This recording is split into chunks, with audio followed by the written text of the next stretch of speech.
December ಬಂದರೆ ಸಾಕು ನಮಗೆಲ್ಲ ನೆನಪಾಗೋದು ಕ್ರಿಸ್ಮಸ್ ಮತ್ತು ನ್ಯೂ ಇಯರ್. ಹಾಗಾಗಿ ಈ ಹಬ್ಬಗಳಲ್ಲಿ ಜಾಸ್ತಿಯಾಗಿ ಬಳಸೋದಂದರೆ ಕೇಕ್ಗಳು.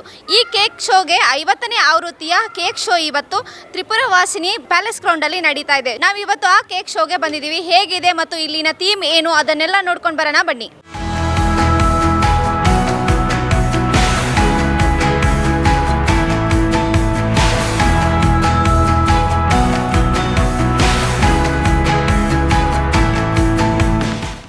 ತುಂಬ ಚೆನ್ನಾಗಿದೆ ಕೇಕ್ ಶೋ.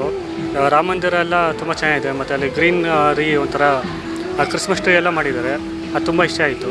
ಇದು ನಾನು ಸೆಕೆಂಡ್ ಟೈಮ್ ಬರ್ತಾಯಿದ್ದು. Last time saint Joseph school ಹತ್ರ ಇಟ್ಟಿದ್ದು. ಈ ಸಲ ಪ್ಯಾಲೇಸ್ ಗ್ರೌಂಡ್ ಇಟ್ಟಿದ್ದಾರೆ. ಸೊ ತುಂಬ ಖುಷಿ ಆಗ್ತಿದೆ. ಫ್ಯಾಮಿಲಿ ಫ್ರೆಂಡ್ಸ್ ಕಿಡ್ಸ್ ಎಲ್ಲ ಬಂದು ಎಂಜಾಯ್ ಮಾಡ್ಬೋದು.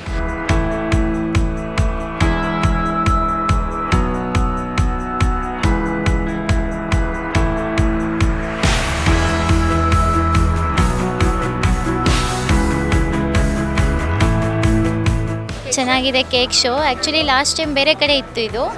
ಈ ಸರಿ ಇಲ್ಲಿ ಇಟ್ಟಿದ್ದಾರೆ. ಚೆನ್ನಾಗಿದೆ, ತುಂಬ ಚೆನ್ನಾಗಿದೆ. ಒಳಗಡೆ ಮಕ್ಕಳಿಗೆಲ್ಲ ತುಂಬ ಚೆನ್ನಾಗಿದೆ ಫುಡ್ ಐಟಮ್ಸ್. ಮತ್ತು ಕೇಕ್ದು ಇದಿಟ್ಟಿದ್ದಾರಲ್ಲ ಈ ಸರಿ ನಮ್ಮದು ಅಯೋಧ್ಯ ಥೀಮು, ಅದು ತುಂಬ ಚೆನ್ನಾಗಿದೆ.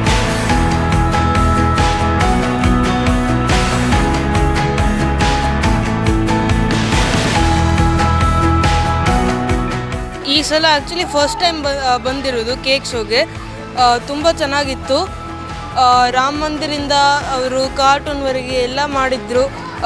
ಬೇರೆ ಬೇರೆ ರಾಣಿ ಕೆಂಪೇಗೌಡ ಅವರು, ಅರ್ಜಿತ್ ಸಿಂಗ್. ಮತ್ತು ರಾಮ ಮಂದಿರ ಆ್ಯಕ್ಚುಲಿ ತುಂಬ ಸ್ಪೆಷಲ್ ಆಗಿತ್ತು. ಅವರು ತುಂಬ ಚೆನ್ನಾಗಿ ಮಾಡಿದರು.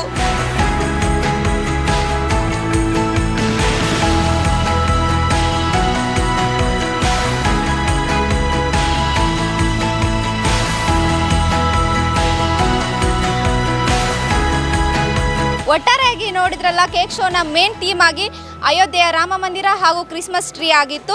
ಇದಾಗಿತ್ತು ಇವತ್ತಿನ ಕೇಕ್ ಶೋದ ವಿಶೇಷ. ಕ್ಯಾಮ್ರಾ ಪರ್ಸನ್ ವಿನಯ್ ಜೊತೆ ನೇತ್ರಾವತಿ ದೊಡ್ಮನಿ, ಅಶ್ವವೇಗ ನ್ಯೂಸ್, ಬೆಂಗಳೂರು.